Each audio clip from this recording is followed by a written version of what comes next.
We live? We good? Yes, sir. Mic check 1 2. Mic check. I'm just checking the sound. If y'all hear me, give me a 1 on the screen. Oh, check the what you call it too. The Facebook, not Facebook, the YouTube. Make sure we good. Everybody can hear us. Headquarters, Long Island. There's a few of them that we on. Nah, I'm not the live. I'm not worried. We just sound we good. You sound good? Are we good? Clear. Very clear. All right, most high in Christ. Let's get started. We the ISUPK started at a 1 West 125th Street, Harlem, New York. We've been doing this since 1969, letting the so-called blacks, Hispanics, Native, we're the lost sheep of the house of Israel. It was so funny, you know, damn near my walk, I almost want to get into it. But if you saw the picture, like you see this life-size razor, like the racism of so-called oppressor is astounding, man. Like we look at him as a god. He look at us as a coon coming to kill you with a razor as the size of an axe. No socks. You know what I'm saying? With no socks. No, he got shoes on, but no socks. No. Like he just came home from work. Shar, if you could put the picture on the screen. Unkept hair. Put the picture on the screen. We ain't like damn near almost might as well get into it damn near before the screen. But put the picture on the screen so people can see what the hell I'm talking about. Jesus.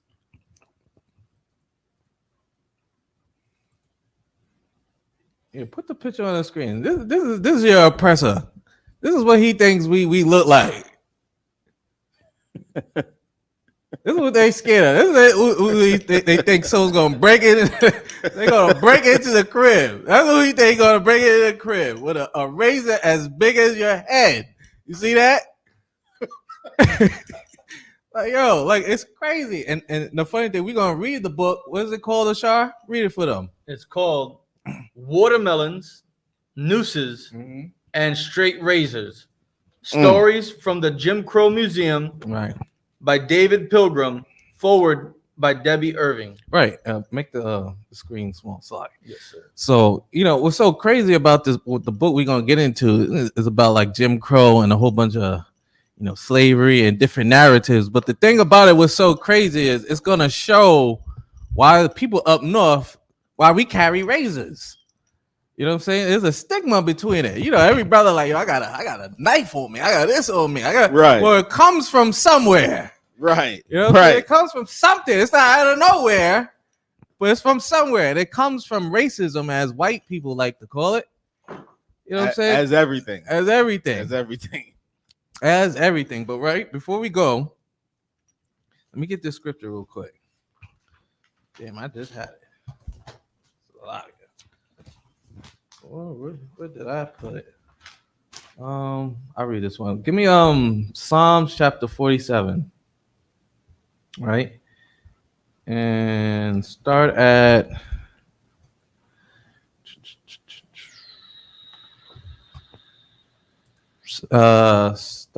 verse 7. Damn, I just had the whole thing.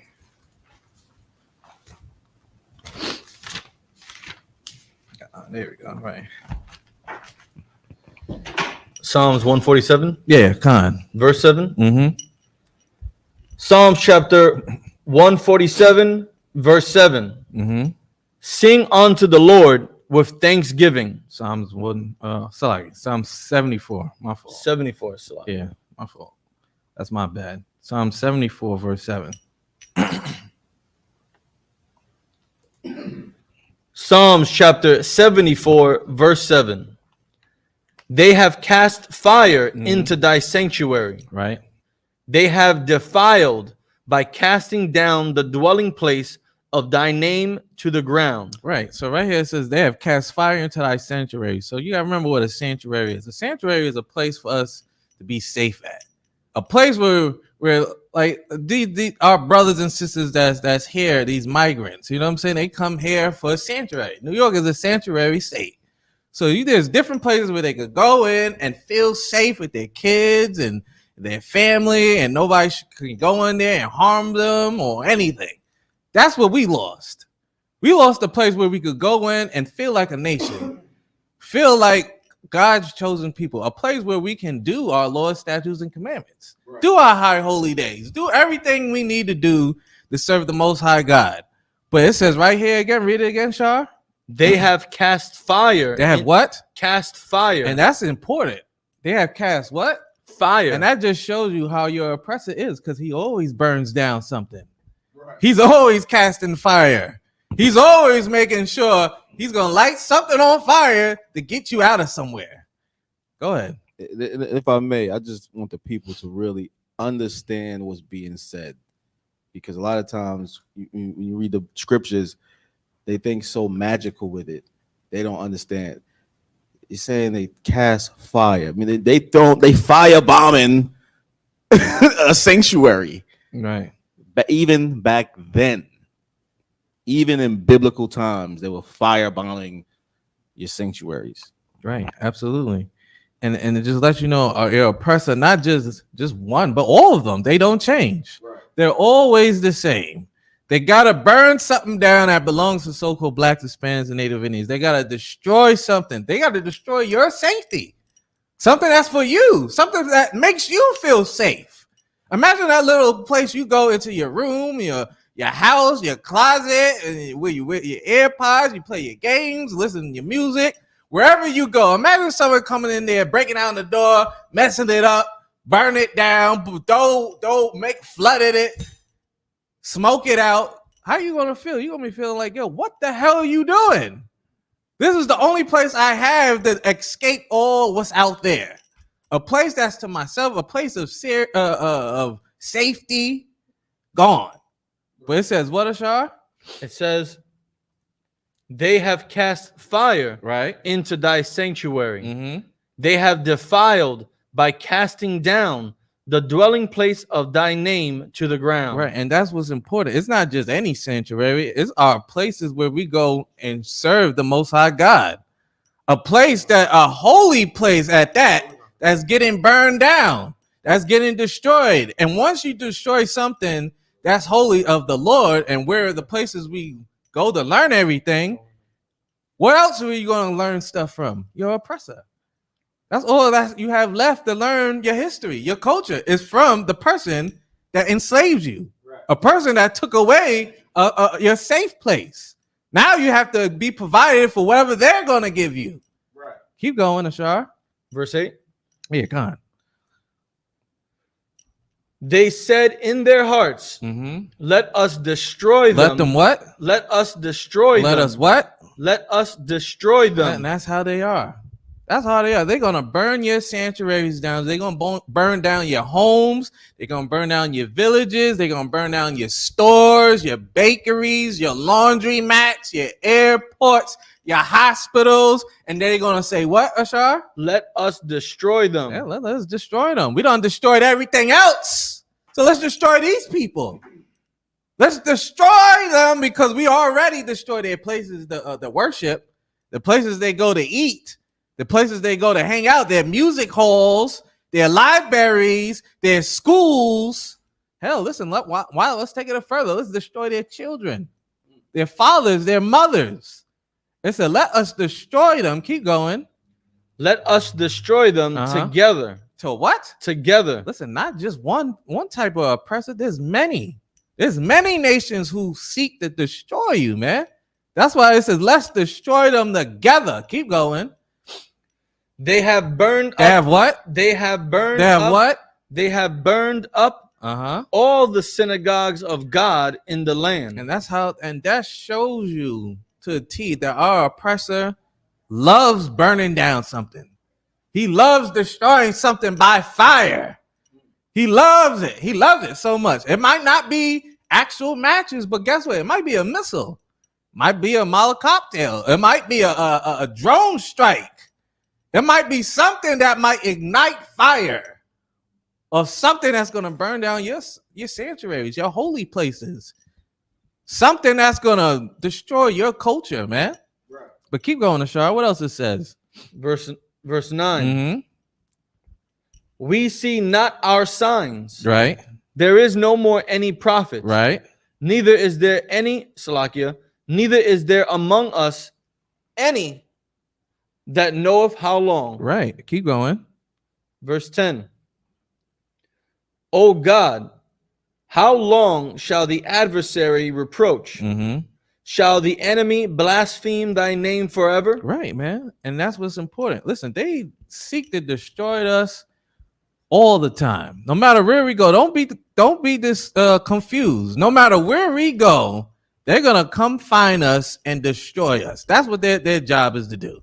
That's how they seek. Remember, it says they have Sloggy. It says they said in their hearts. It's in their hearts to destroy us. It's in their hearts to destroy everything that we represent of the Most High God. So guess what they're going to do? They're going to hunt us down. They're going to destroy us. They're going to do this. They're going to do that. Why? Because they know when we serve the Most High God, no one can kill us. No one can destroy us or unalive us. Salagi. No one can unalive us. No one can destroy us when we're together with the Lord's statutes and commandments. But right now, right, let's get right into it. Let's go right into the book, right? Right into the book. Yeah, you. What page? Damn, I forgot the page, but it's the page that the name of the title is like Razors. 95, yeah. Again, this is from the book Watermelons, Nooses, and Straight Razors. Right. Stories from the Jim Crow Museum by David Pilgrim. Page 95. Chapter 4, Razor-Toting Criminals. A quote from Charles Walden Chestnut. What white man, while the memory of this tragic event should last, would trust his throat again beneath a Negro's razor? Right, so right here, he getting straight to it. Like, what white man would trust a black man with a razor? Keep going. But if I may, but he's talking about which white man will trust a Negro after this event. Mm-hmm. Like something happened that's saying, okay, we should not ever be trusting them to even get close to our necks again after this. Mm-hmm. Paragraph 1. In the 1940s, two social scientists, Gordon Allport and Leo Postman, conducted an experiment to understand how rumors spread. Right. In the experiment, subjects were shown a slide of a black man dressed in suit and tie. He is standing and talking to a casually dressed white man, also standing. The white man has a straight razor in his hand. There are other people in the image, all white, all seated. The subjects who were shown the illustration were instructed to describe it to others who had not seen it. Those who heard the description were asked to pass on their descriptions. Right. Those who heard the story third hand were asked to recount it. In more than half the accounts, it was the black man who held the razor. In some instances, he was described as brandishing it violently. Keep going. Paragraph 2. Mm-hmm. In that same decade, the fledgling civil rights movement earned important early victories against the racial hierarchy that dominated much of the southern and border states.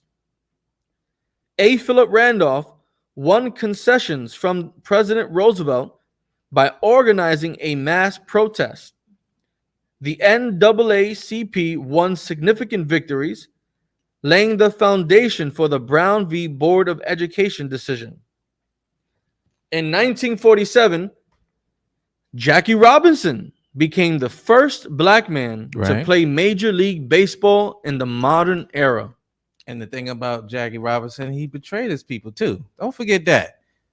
Don't forget that. To get what he wanted, what he had to do, he had to leave behind so-called blacks, Hispanics, and Native Indians to be remembered.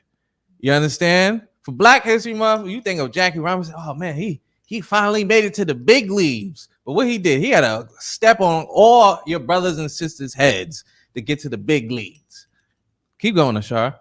I just want to answer the same thing with the Puerto Rican brother Roberto Clemente. Right. Him and Jackie Robinson were in the same position. Of course.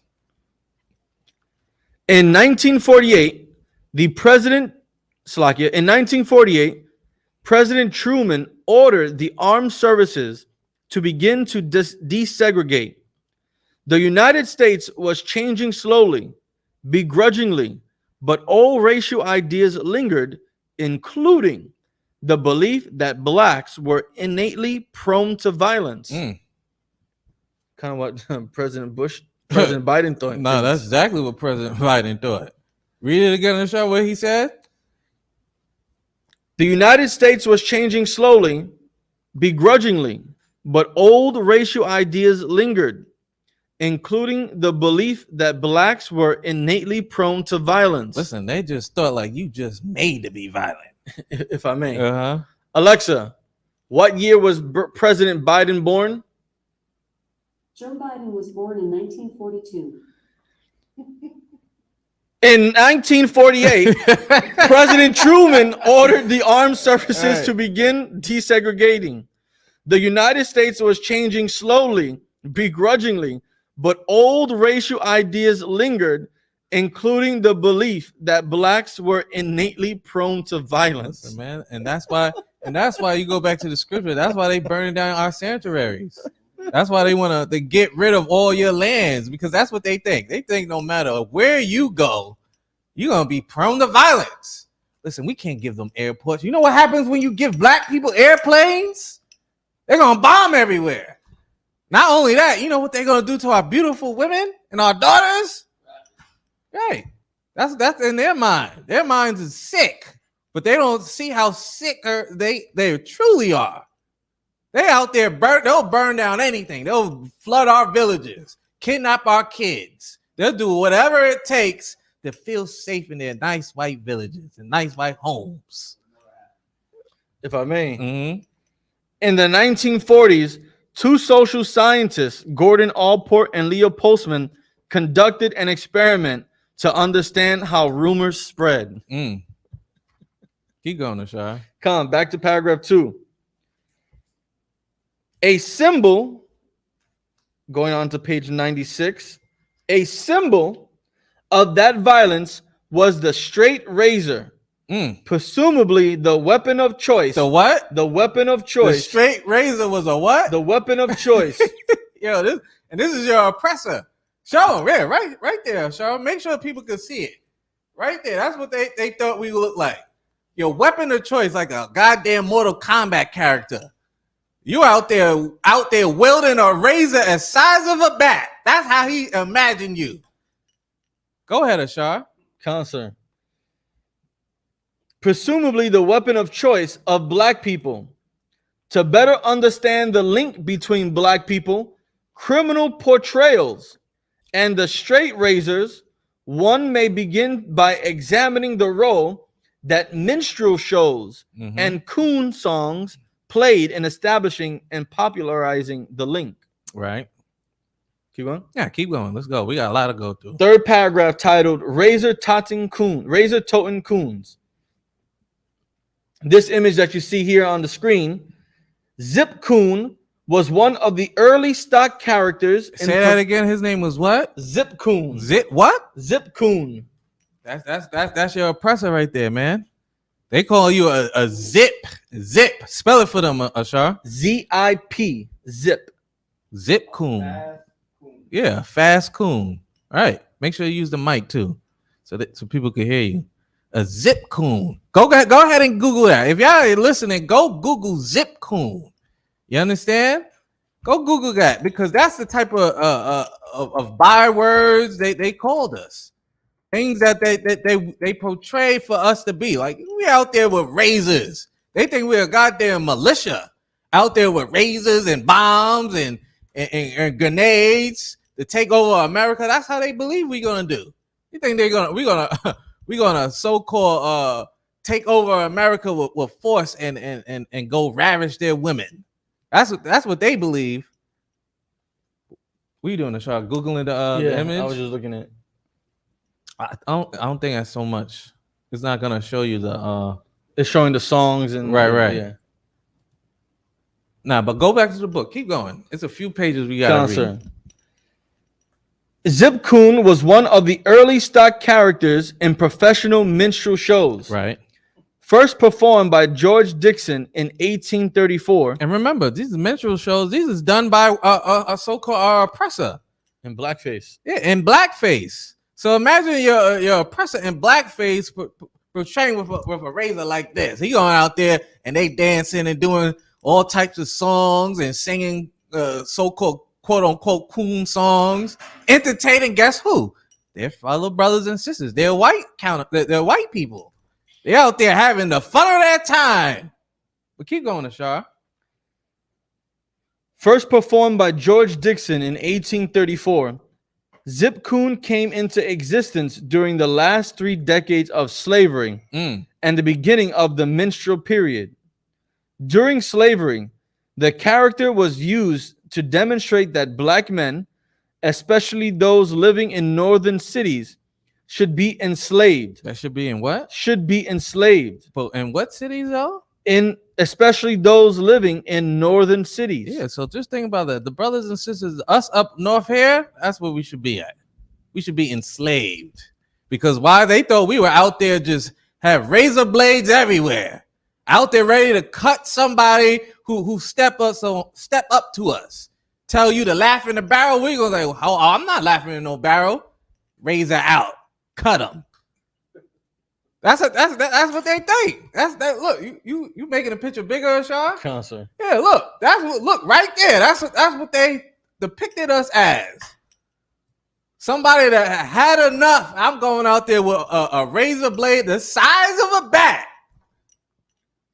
The size of the brother's head, the razor blade is. Out there to do what? Try to cut white people, man. With a uncut kept hair and a Right. undone tie. Like he got off slavery. I'm done with all this. I'm tired. Keep going, Ashar. Concert.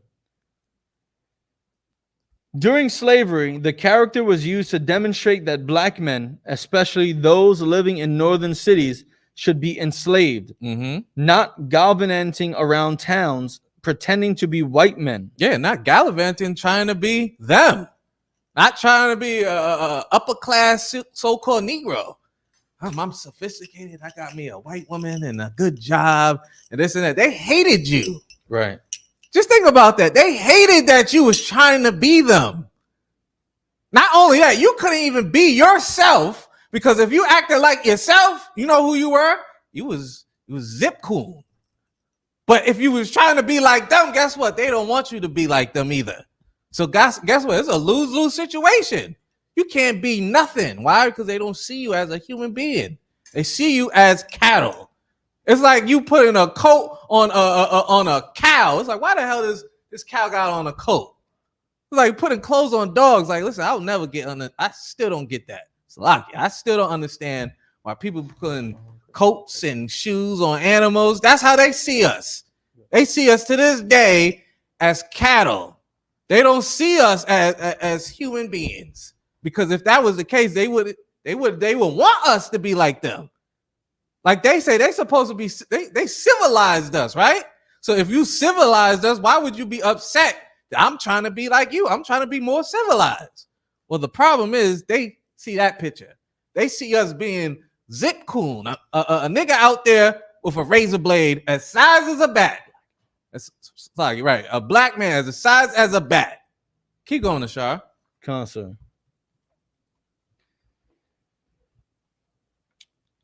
Not gallivanting around towns pretending to be white men. Right. Genteel urban white men. On stage, the Zip Coon character, performed most often by a white man in blackface makeup, wore a gaudy combination of formal wear, a long-tailed jacket, a frivolly laced shirt, a top hat, and jewelry. He was the quote-unquote uppity nigger who did not know his place. This ludicrous black dandy not only dressed like a fool, but talked like one. Audiences made up mostly of white people laughed at Zip Coon as he spoke with a combination of parentheses supposed black dialect and malaprop Salakia. This is my first time seeing this word. Malapropisms. Let's Google it. Malapropisms. Yeah, Google, put that on the screen. I can't see the word, so let's see what they saying we act like.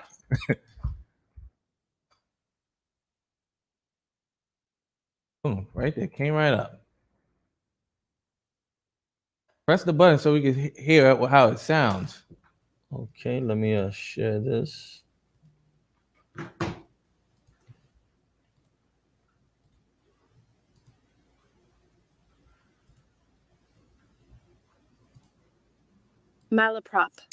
Malapropism. Right.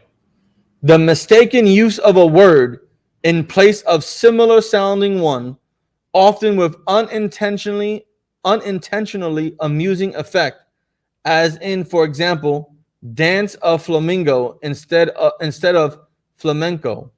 Okay, so basically, they saying we use slang. Yes. We're breaking down the word in a slang way instead of saying it properly. Correct. You know what I'm saying? Typical what our oppressor does. You know what I'm saying? Typical what he thinks of us. Where in reality, it's just our dialects.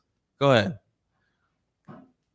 If I may, it's interesting that it's only slang when we do it. Right. Right. So saying things like y'all is a short language for you all.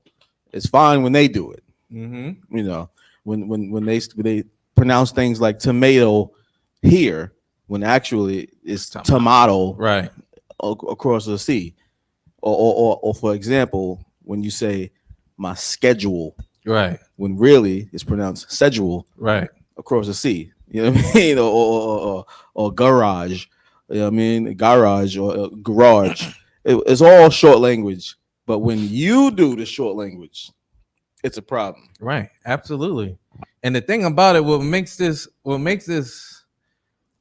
I don't want to say hilarious, but what makes it ironic is basically what he's saying is if you're trying to be so-called like a white man, you're an oppressor, you do anything. You'll, even if you're not sure how he talks or how they portray themselves, you'll try your best to be like them. Right. Even if it's messing up some of the words that you heard them say.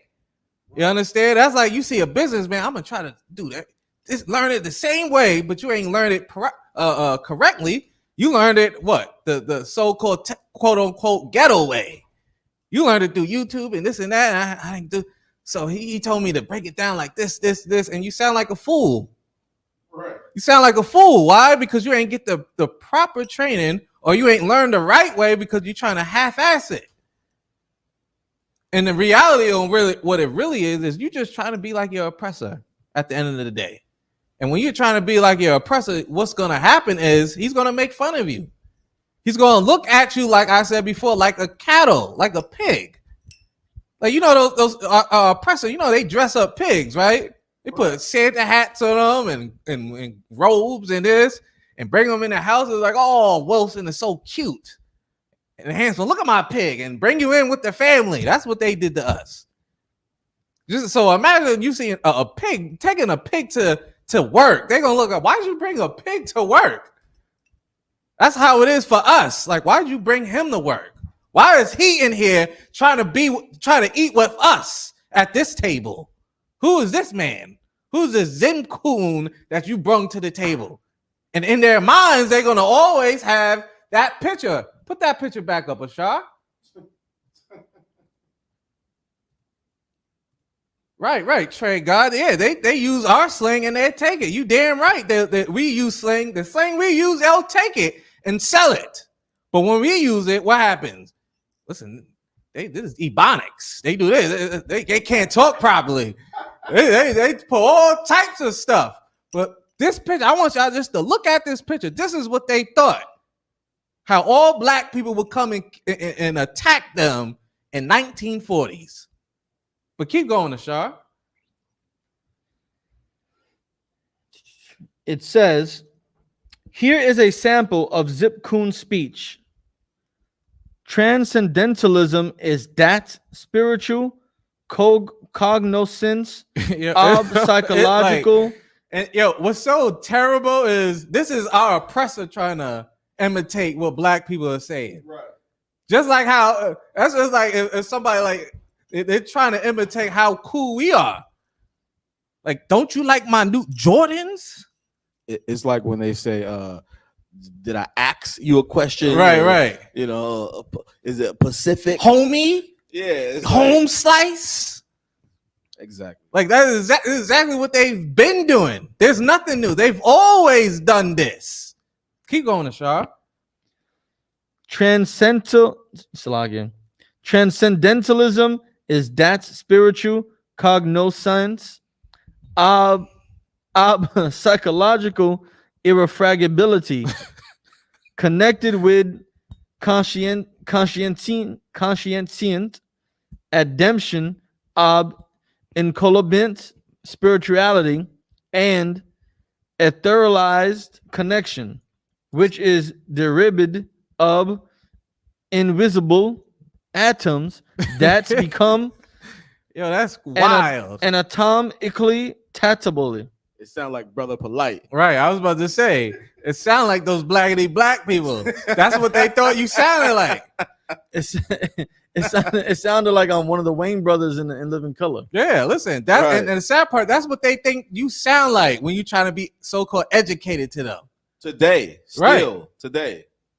Keep going, Ashar. I can only imagine like the hand gestures, you know. Listen, man.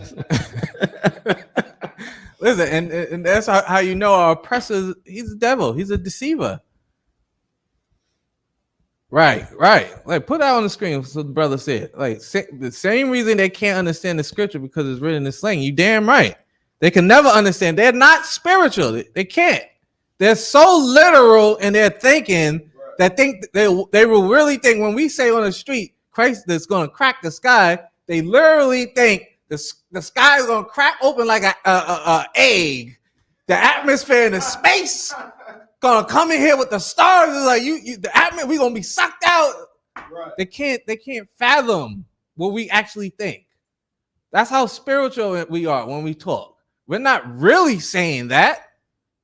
We're not really saying, look, yo, I'm about to go get some cheese. I'm not really talking about the actual cheese. I'm talking about we gonna get money. And everybody understands what I mean when I say cheese. Right. Well, go ahead, Ashar. Concert. Next paragraph. Page 97. Mm-hmm. After slavery ended, white people continued to sit in the audiences of minstrel shows, satisfying their desire for entertainment by laughing at Zip Coon and other anti-black stage personas. Right. And just remember, these minstrel shows have many performances. Not just the so-called Zip Coon thing. They have many other people imitating black people. Whatever they saw out in the world, they'll try to imitate it in their little concerts or opera shows or whatever buildings that they call it. Go ahead. It's ironic. Most people don't know that the basis for your cartoons come from minstrel shows. Right. So if you remember the old cartoons from back then, like why were they so violent? He shot him in the face and exploded a grenade in his face and hit him with an anvil. It's because before they was having mice and cats fight for cartoons, they used to be Zip Coons like that. That was your cartoons. Right. That's why your cartoons wear white gloves today. Right. Mickey Mouse, because the slaves wore white gloves. That's right. Absolutely. Keep going, Ashar. Concert. Beneath the laughter lay an intertwined loathing and fear of the newly freed black people. Mm-hmm. Had not slavery contained the innate savagery of blacks? What now? Would black people take revenge for their enslavement? One of the manifestations of this fear was the redefining of the Zip Coon caricature on the entertainment stage and beyond. Next paragraph. In his early days, Zip Coon was portrayed as a stupid, inferior, silly, and easily dismissed but not dangerous. Of course. By the 1880s, shortly after radical reconstruction, Zip Coon and other coon-like characters were redefined as razor-wielding thugs. What? Zip Coon and other coon-like characters were redefined as razor-wielding thugs. Yeah, and that's important. And you remember the whole point I'm bringing this out from this book, because this book has a lot of Black history on why we do certain things and where it comes from and the stigma behind it. So if you wasn't here in the beginning, Ashar read, this is talking about people and brothers and sisters up north. So that would be here in New York and Philly and Jersey and other states that the people from the South would consider up north. And their fear was that we were running around with razor blades. Just razor blades as big as a goddamn bat. Doing what? Ready to cut a so-called innocent oppressor. Snatch a white woman out of nowhere and run away with her. That's their fears. That's why that picture is right there and Ashar showing it. We looking for Ashar. The video with Joe Biden calling us thugs. Right. Just be careful playing that. You know what I'm saying? It could get demonetized. But in a sense, like, listen, stuff like that is important to know why we've done certain things when we was in the world. Or if some of us are still doing it. Like when we was kids, I remember growing up, we used to always have so-called razor blades. We had razor blades all the damn time, but it wasn't, in my mind, it wasn't for our oppressor. I might have got jumped. I can't be anywhere without this razor blade. But not knowing it, ignorantly not knowing it, they had us looking like this back in the day. Thinking, listen, they carry razors. They ready to take over our towns and our villages and take our women and our children and our dogs. We have to prepare ourselves. Right. We have to make sure not one of them make it out alive. And what they do, they plaster pictures like this all over. What? Their post offices, their houses. The milkman has this on a milk carton. Postcards. The water, Ashar. Yeah, postcards. Because if you read the book, they said this is a postcard. They have it on a calendar to make sure you see it every day as a so-called white man. You fear this. Any black man you come across against, he might have a razor. And if he has a razor, you have to be careful. You have to defend yourself. But keep going, Ashar. What else does it say? John, it says, through this representation, all Black people, especially Black men, were depicted as hard partying, habitually violent social deviants. Zip Coon came to symbolize scary Black people. Scary Black people. Keep going. And the straight razor symbolized coons. Just think about that. A razor to them symbolized you a coon. If he has a razor, if somebody got a razor, he's a coon to me. So that just lets me think, how the hell did you cut your face, so-called oppressor, back in the day? What you used? So you didn't have so-called Blacks, Hispanics, and Native Indians in your barbershop cutting your so-called razor, your so-called beard in your face? Of course they did. But that's why Ashar read in the beginning that after you know what happened, what's going on, you might not let another Black man put a razor to your neck. Keep going, Ashar. Concern. Zip Coon metaphorically left the minstrel stage and found new life in coon songs around 1880. These racist songs became a national craze. Page 98. Listen, and what's so heavy about that, right? This is them, like always, imitating us. It said, read it again, Ashar. What does it say? Concert. It says, Zip Coon metaphorically left the minstrel stage and found new life in coon songs around 1880. Yeah, so to them, this is entertainment to them. It's radio hits. Right, it's hits. It's like us talking about killing each other and what? White people going to the show, buying up all the tickets. You talking about cocaine and this and that and marijuana. Talking about lean and fentanyl and pills and mushrooms, bank robberies, shooting your brother down in the street, whores. He's going to buy out all the tickets. It's amusing to him. Keep going, Ashar. These racist songs became a national craze. A national what? A national craze. They couldn't get enough of it. For a generation of Americans. Mhm. It's like the Bieber fever. The beaver fever, right? Keep going. In the 1890s, there were more than 600 coon songs published. It was what? More than 600 coon songs published. Just think about that, man. Just think about if there's one song you heard, I don't know, just think of any song in your life you heard like, damn, this song is one of the most coolest songs I ever heard. Now think about 600, 599 more that America was going crazy over. That's how you know he's a deceiver. That's how you know he's always controlled the music. That's how you know he needs to be eradicated, man. He needs to be destroyed. Why? Because if we keep letting him be here, he's going to keep flooding the stuff with things like this. He's going to change the narrative of other things. He's going to whitewash this. He's going to blackwash that. And when he blackwashes, guess what he does? He makes you look like a zip coon. He makes you look like you're a murderer, a killer.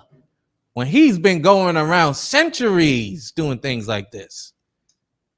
He's been going around every continent doing what? So-called civilizing everybody. But go ahead, Ashar. Keep going. There were more than 600 coon songs published. Mm-hmm. Some of them selling millions. Some of them what? Selling millions. Selling what? Millions. What year we was in, Ashar? 1890s. So they was making millions off of our so-called ignorance back then. And what year was it, Ashar? In the 1890s. 1890s. I'm curious. Can we find out how much just $1 million was? Alexa, 1890s. How much it was? How much was $1 million in the late 1800s? Compared to now. From in2013dollars.com. $1 million in 1985 is equivalent in purchasing power to about $2,805,167.29 today, an increase of $1,805,167.29 over 38 years. About $2 million today. $2 million. So that was only 35 years. Oh, Alexa, how much, Alexa? How much was $1 million in the late 1800s? From in2013dollars.com. $1 in 1987 is equivalent in purchasing. Alexa, stop. Alexa, $1 million in 1890. From in2013dollars.com. $1,500 in 1890 No, you might have to type it. purchasing power to about 49,500. Alexa, stop. no, we're gonna have to type it in. But listen, when we get, you got it. I mean the mic.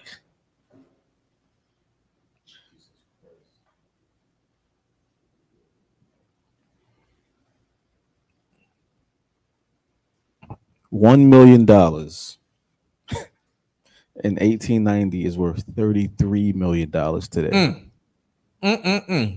So just think about that. Just having $1 million in 1890? It was equivalent to what of today? Roughly 33 million, a little over. Little 33 million. Let's lowball it. Let's just say 30 million. So they was making just 1 million back then was $30 million. And it said they made millions, right, Ashar? What it says? Selling millions of copies. Millions of goddamn copies, man. Millions of copies. Your oppressor's the goddamn devil, man. He's a devil. He's been making money off of you since forever. And this is just music. Let's not talk about cotton.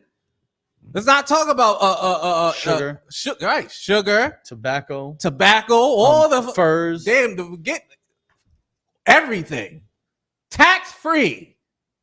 He's been making millions off of our backs. Insurance. Huh? Insurance. Yeah, insurance, good or bad, or whatever we doing. He made money off of it. They gotta pay, man. They gotta pay, and the only way they can pay is for them to do the same thing that we did. So when we have them so-called as slaves, you know what? I want them to do the hard times, and when it's hard, we're gonna make fun of them in the movie theaters. That's equality. Huh? That's equality. Yeah, that's equality. That's justice, man. That's justice. If they're crying because what the food is so spicy, guess what's going to happen in those mental shows when we do it? We have the most spiciest segment on stage. Why? Because that's pain for them, right? They don't like things so spicy, according to them. You have to do a skit where they just add salt and pepper. Listen, but the problem is that the problem that benefits them. That's not at their disadvantage. Disadvantage is it has to have all the greatest spices in it. It's too hot for them.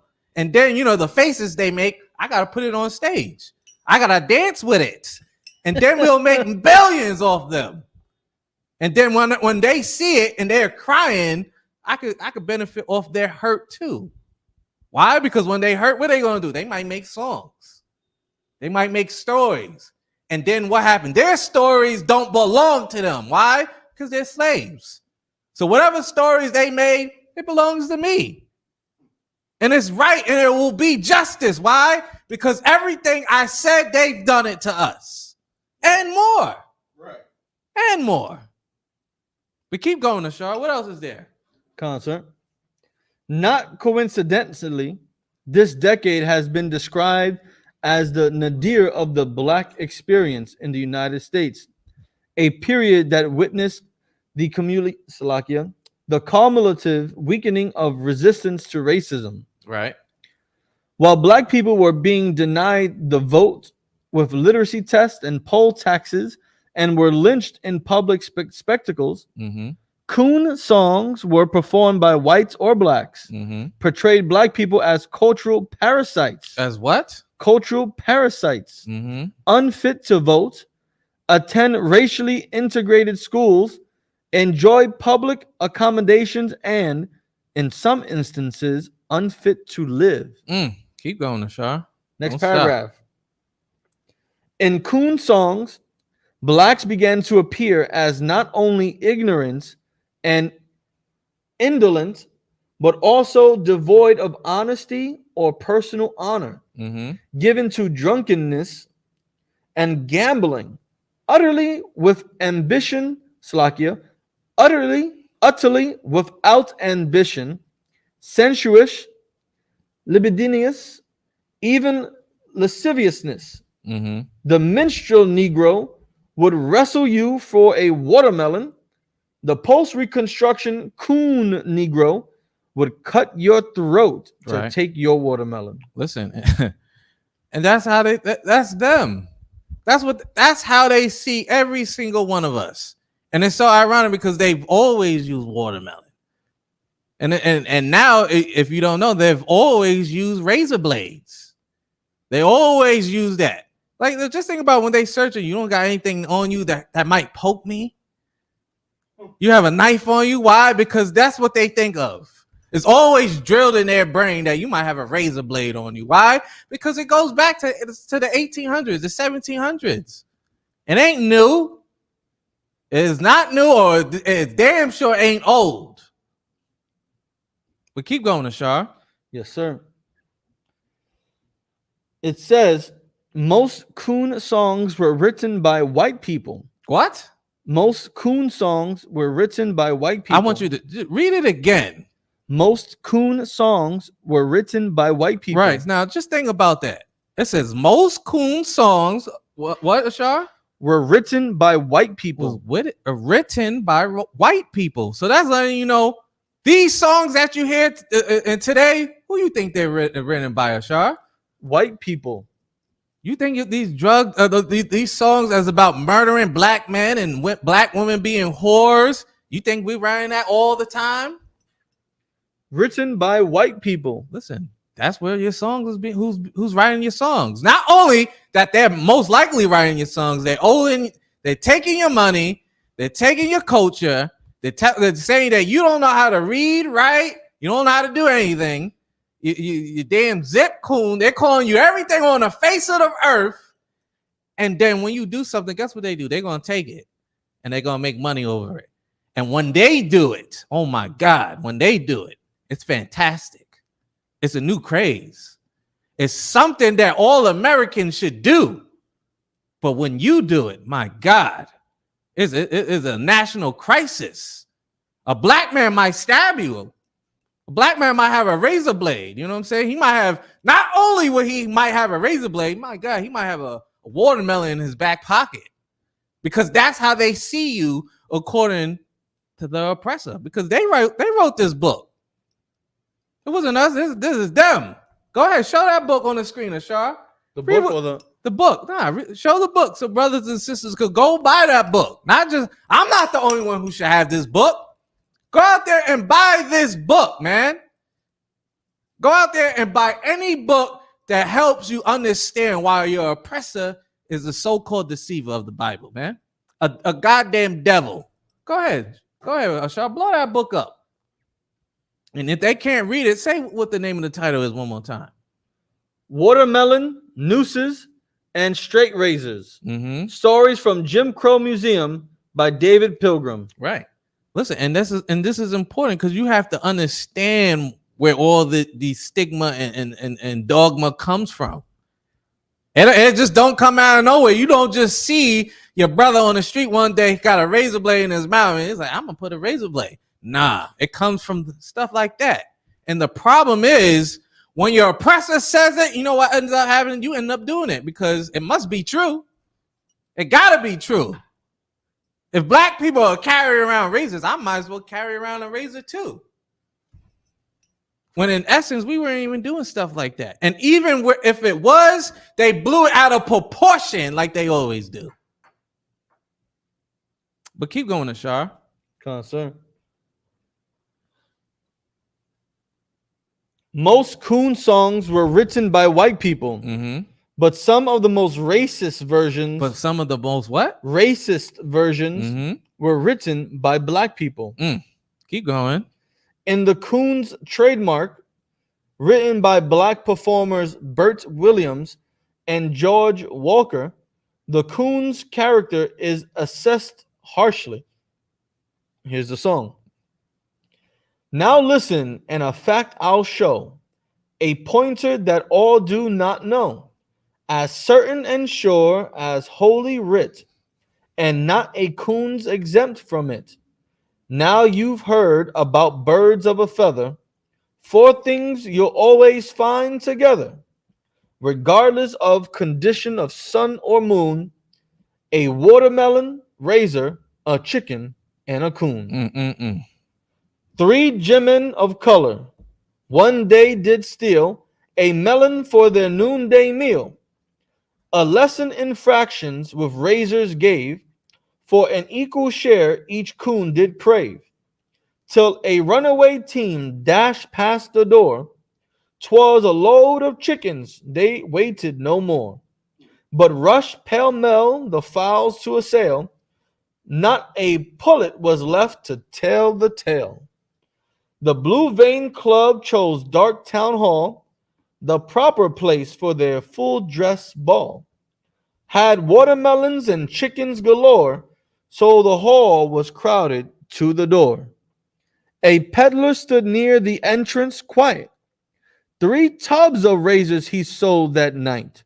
Each coon bought one with a grateful smile. They'd rather be dead than out of style. And the chorus says, all coons need their razors when they go to fight. Wait, and you saying this is the chorus? This is the chorus right now. Keep going. All coons need their razors when they go to fight. A chicken and a coon are fast friends as a cloudy night.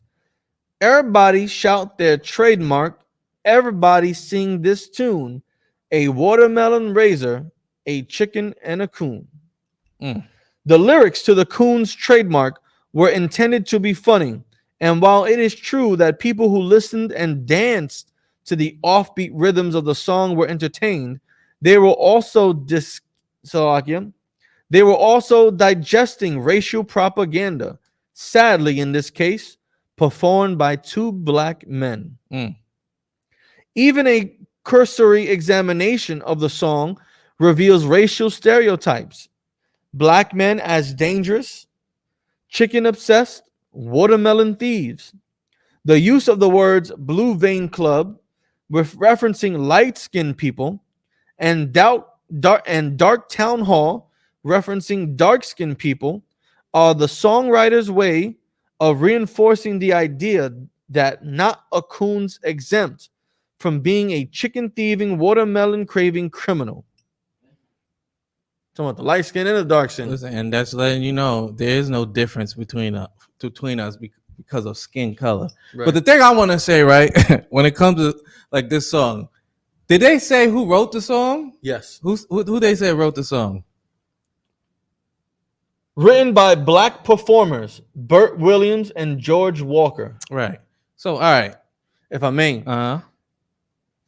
it makes sense for black people to write the most racist things, Right. because how else how else would the black man become the Christian pastor today?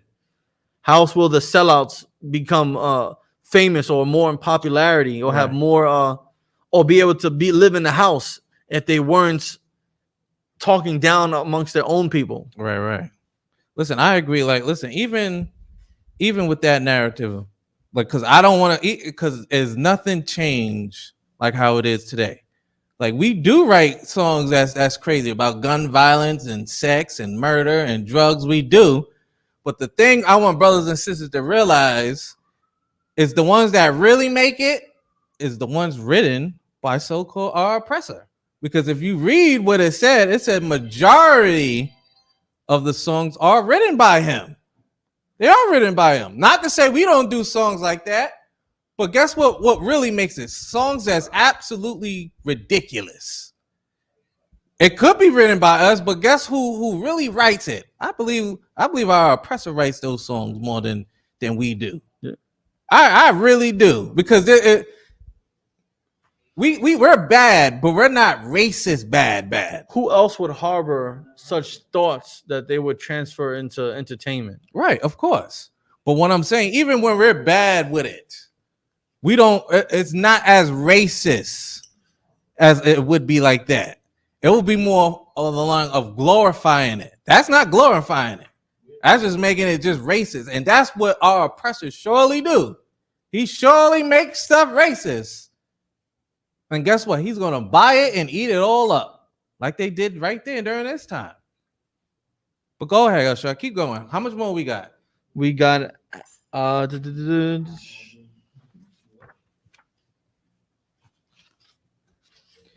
we got a couple of pages left. All right. Read a few more. Concert. And even when black people attend a full dress ball, they buy 3 tubs of razors. Right. To be a black person, especially a black man, is to pursue style. And style means, among other things, having a straight razor. The razors featured in the song symbolize the belief that black people had a tendency to engage in vicious, mindless violence. As racial propaganda, the coon's trademark represented a more vile caricature of black people than did many coon songs. Right. But it was hardly the only anti-black song. A song that paints an equally dark image of black people was Coon That Carried the Razor, also known as The Coon That Had the Razor, which depicts black men as so violent and bloodthirsty that a white police officer is afraid to arrest them. Yeah. See? And I give up the song here too. Listen, and it goes back to what I was just saying. When a cop pulls you over, when an officer pulls you over, what's the first thing they do? And they have you out the car. You don't got nothing sharp on you, right? You got nothing dangerous. You don't have nothing to work. I don't have nothing to worry about, right? Listen, and it comes from these songs. You don't think our oppressor's great-great-grandfather knew about this song? They know about these songs. And what they do, they tell their grandkids. Then they tell their kids. And then they tell their kids until what? Joe Biden's born. Right, until Joe Biden's born. Or what was the other the war veteran. What was his name? Oh my goodness, he died a while back. Was it McCain? Yes, yes. Unless you're John McCain too, you know what I'm saying? Unless you're him too. But keep going, Ashar. Concert, page 100. One of the major differences between the Razor-Toting coon and the Razor-Toting brute is that the former reserves his violence for other black people. Coon songs would not have been as popular if the lyrics included descriptions of black men carving whites to the fat or chopping the ears off a white man clean off his head. Wait, so you saying it wouldn't have been popular? No. So, so it's saying it was only popular because he was talking about Harming other black people. harming other black people. Right. Technically, like how it is today. Right. Ain't no different. And guess what? And that's a way for our people to try to make money. And that's what I mean by we will glorify the things we do. Right there. That's the part I'm talking about. The stuff we would do when we talk bad about each other and racism and prejudice and whatever, killing and murder and sex and drugs, is stuff like that. It would never be like how the oppressor does it. Talking about, well, you could never catch me without watermelon chicken and this and that. It's ironic because now the people on these websites, these social media platforms, TikToks, they're actually doing these menstrual coon songs from back in the day and making millions and billions. It's just like that big dude on TikTok that just be dancing and eating all types of food. You know what I'm talking about, this, all right? Big muscular. Yeah, I'm pretty sure everybody know what the hell I'm talking about. It's stuff like that. White people can't enjoy it. Guess what? They'll buy it all up. You talking about killing and having sex with your people and murdering your people, I'll buy it all up. I'll go to your show. But once you start talking about your oppressor's the devil, once you're talking about white people can't be saved, you talking about enslavement, you talking about harming a so-called white woman or something that would scare the so-called masses of white America. My God, now you're a super predator. Now you are what they said in the book, one of the examples. Now you are a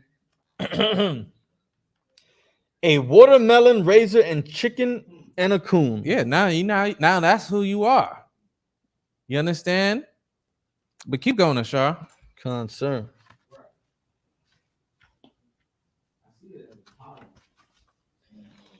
It says here that coon songs use black on black crime as entertainment.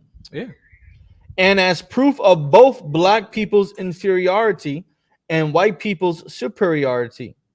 In 1905, William H. Council, the president of the Agricultural and Mechanical College for Negroes at Normal, Alabama, denounced coon songs. It is revealing that his censure embraces the anti-black rhetoric often spewed by white people.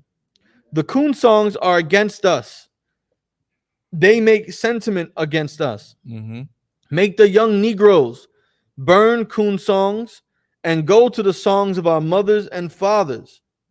Teach them about God. The cake-walking Negro is a disgrace to the race. He is a monkey. He is the Jim Crow Negro. He is the insulter of women. He furnishes the class who are lynched. Some stereotypes die, others morph. Right. Almost 100 years after the coon songs dominated the American consciousness, Jim Croce, a white singer, wrote and performed Bad, Bad Leroy Brown. The song, which became a hit in 1973, was inspired by Croce's relationship with a man whom he befriended while both served in the army. Croce did not identify the race of Leroy Brown in the song or in interviews. However, the song's lyrics portray a character that bears a striking resemblance to the black men portrayed in coon songs. Leroy is a name stereotypically associated with black men. He is flashy. He like his fancy clothes. And the thing about it is, I wish we had the PDF because they're showing a picture, right, Ashar, of what it's like. I mean, if you want to try to put it on the camera, you can. But they're showing an actual picture of what Ashar is talking about.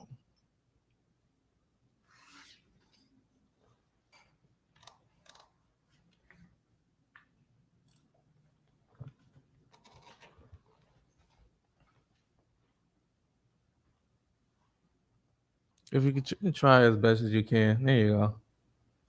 Don't be a fool. What was the other picture? The one on the black and white one. That was from before, right? Yeah, show them that one. See, everybody scared and they running away because what? He's a big bad coon with the razor. He the man with the razor, so everybody running. That's the songs that's gonna make white America. That's millions. Sell millions. You understand? Keep going, Ashar. He is flashy. Mm-hmm. He like his fancy clothes and a braggart like the 1890s zip coon dandy. He has a penchant for shooting dice and fighting over a girl that looked nice. In the 1970s, these were all well assimilated anti-black racial tropes. Crozet went further. In order to make Leroy Brown a real badass, he wrote and sang he got a .32 gun in his pocket for fun. Right. He got a razor in his shoe. The black man portrayed in the coon songs may not have had a gun for fun, but he definitely would have had a razor. And he might have hidden it in his shoe. There is no evidence that Crozet wrote his song to offend black people. Right. Indeed, he may have written and performed the song as homage to a friend, as he sometimes claimed.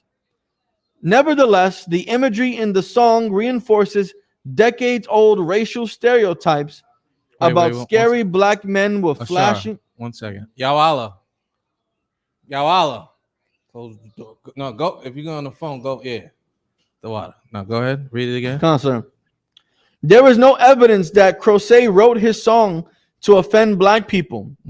Indeed, he may have written and performed the song as homage to a friend, as he sometimes claimed. Right. Nevertheless, the imagery in the song reinforces decades-old racial stereotypes about scary black men with flashing straight razors.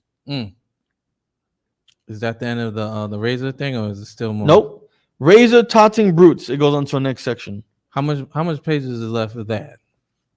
We have 1, 2, 3, 4, 5, 6, 7. It goes into a lot more stuff, sir. All right. So you know what? Now we're gonna start with that. Right? Because I didn't want this to be a long class. I just wanted to go into it. We're gonna go into more next time. But I want brothers and sisters to remember why your oppressor is a so-called deceiver, man. You understand? I want brothers and sisters to listen to more of these subjects, because there's a lot of things we don't know. There's a lot of things that happened in the past that's in books that you might not even understand why we do it and why it's so racist, or the prejudice and where it comes from. Like, I ain't know until I read that book about razors, why people, especially it's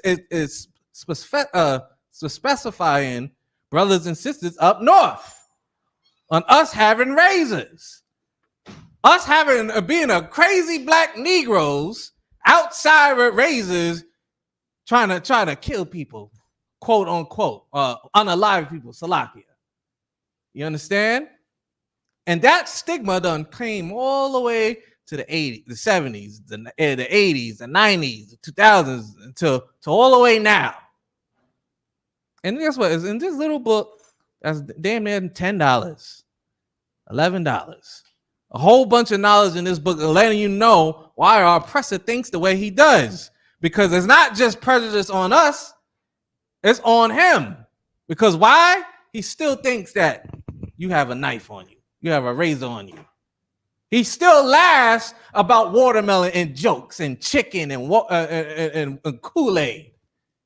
He still loves when you kill your brother and rap about it. What he gonna do? He gonna sell out your souls are gonna be sold out. But stop talking about black on black people coming together with love and unity, and see how quick he shuts that down. Right. See how fast he blows up your goddamn town if y'all finally want to leave him and come together with blacks, Hispanics, and Native Indians. See how fast your town goes underwater. See if you leave all his religions and come back to the Most High God. Let's see if he might not drone strike your whole church. Like we read it in Psalms, right? It says he burns down our sanctuaries. So what makes you think he won't do it again? And not only do it again, still doing it. Y'all, you want something to say? Go ahead. No, I'm just agreeing with you because those tropes are still being pushed through music today, Right. and people don't tend to think that all the music labels are owned by white people. Yeah, Right, Pressure owns all of the major distribution. Like even if you have a favorite artist who started a label, it's under one of the major labels. Right. And what people don't know is that no album can get put out without getting approved. Right. They have to submit it. So if you start talking about black, Hispanic, Native Indians coming together, the album, they're gonna shelf you. Yeah, they're gonna shove you. And not only that, let's just say you won't go to them. Your algorithm won't argue rhythm. right. Your algorithm won't argue with it. I'm just making up stuff. But the point I'm saying is talking about black unity won't get pushed. Right. It will not get pushed at all. But you know what will get pushed? Deion Sanders and this and the fights. The team is they love that. Sexy Red. Yeah, they love all that. They love all that stuff that talks bad about us, make us look like we're crazy maniacs, sex fiends, drug addicts, murderers, or we just eat chicken for days. A fridge is full of nothing but chicken and watermelon and Kool-Aid. That's what they would like to think. They thought about that back in the 1890s. My God. Just think about, go back into the 1890s. My God, you not think we're still slaves. We're still slaves. But yet they found a way to make money even off our pain, off our plight, off our tropes. Because even though we're in this situation, we still have to find some type of relief in something. And even though the music might be bad, it's something to release our stress, our problems, our way of showing you how the hell we gonna make it through this goddamn struggle. Go ahead. And even when we do, they take that and mock that. Right. Watermelon was the first enterprise for black people out of slavery. Right. We was farmers, so we sold watermelon. It's quick, it's fast, it's sugar, everyone likes it. So then they started making fun of us for watermelon. Right. To whereas now it's a racist trope when it was enterprise at the time. Right. Listen, they do that with everything. Right. They do that with everything. Just look at how they treat us. Just look how they treat black people. Look how they treat so-called the ISUPK on the street. They calling us Power Rangers, right? You call us Power Rangers. You call us thugs with books. Mortal Kombat characters, right? And why? Just think about why that's so portrayed so hard. And all we're just trying to say is black and Hispanic and Native Indian people come together. I wonder why we get treated like we some thugs with Bibles. Just like how that brother had a knife, had a razor. And I'm looking for the illest woman and nobody's going to stand in my way. But yet in reality, that probably even never happened as much as our oppressor wanted it to happen. Right. And if it did happen, you know what? I bet you he was going to do what? Cut a white man's hair. From why? Because he had to go to a job. Because who was the white man's barbers? We were doing everything. They're lazy. They're the true lazy ones. But because of that, the stigma of us being willing drug dealers, slinging crack, pimping this and that, watermelon there and here and there, chicken this, razor blades and gun busting. It followed us all the way to now, when in reality, we supposed to be priests and prophets and coming together in unity. Right. That's the only way we're going to end all of these tropes. That's the only way. Other than that, listen, it's going to keep going. And the sad part is it's going to get worse because this generation with social media and AI and whatever else might come out after, it's going to get worse. Right. It's going to be a whole lot of blackmail in the future. It's going to be a whole lot of he said, she said, and you ain't going to do it. Chat GBT going to have you looking like you said this and that and performing that, and you ain't even alive yet. They already talking about digital blackface. Yeah. How, like, you know, they say a lot of the people you see online who you just think is black, it's not even talking black. crazy and saying wild stuff. Not even real. Not even real. Listen, I believe it. I believe it. Not real people, or is like it's AI. Ain't real, Ashar. Ain't there. Disney. Pixar. You know what I'm saying? They're not there. And listen, I'm not surprised. I'm not. Because listen, it's the warfare is going digital. And if we don't prepare ourselves to be righteous, we're going to just fall right into the same trap. We're going to fall right into it. And then that battle is going to even be worse. But with that, we the ISUPK starting out of 1 West 125th Street, Harlem, New York. We've been doing this since 1969, letting so-called blacks, Hispanics, and Native Indians know that you're the lost sheep of the house of Israel. As always, we the ISUPK. We have Long Island YouTube. Subscribe to that. We got headquarters. You got Let It Be Known. You got Cross the Line Radio. You got Captain Desariak in the lab. Subscribe to those things. Listen, after this, we doing our Let It Be Known, right? Concert. I hope so. But listen, catch us in the field. We're going to do Let It Be Known. We be back. Shalom, Israel. We out of here.